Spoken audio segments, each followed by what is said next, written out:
White-tailed deer season kicks off this weekend for our area, and game wardens want you to prepare now so you don't get a citation later. KCBD News Channel 11's Patricia Perry has what you need to know for the season. White-tailed deer season begins Saturday, but mule deer season doesn't begin for a few more weeks. So Lieutenant Game Warden Aaron Sims says to make sure you double-check you're hunting the correct species. So you really want to make sure before you take that shot that it's the right species for the right season.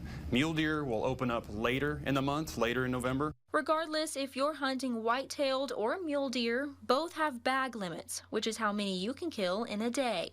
So Lieutenant Sims says to look on the Texas Parks and Wildlife Department's website for that.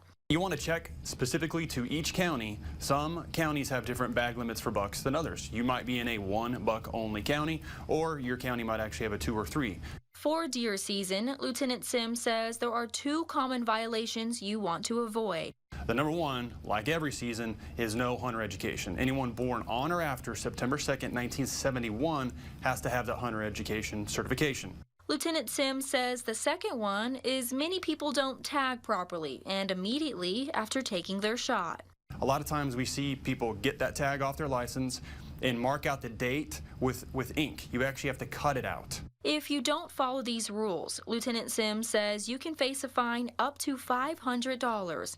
There are some rules that, if broken, can bring higher fines or even jail time. If you're on property and you're hunting deer without permission, you're talking about a felony, a state jail felony for that case. And for all drivers, Lieutenant Sims says to watch out for the deer in headlights. Be mindful when you are traveling early morning and early evening hours. This is when the deer start moving. So on the roadways, you'll want to pay attention. Look to the left, look to the right. Patricia Perry, KCBD News Channel 11.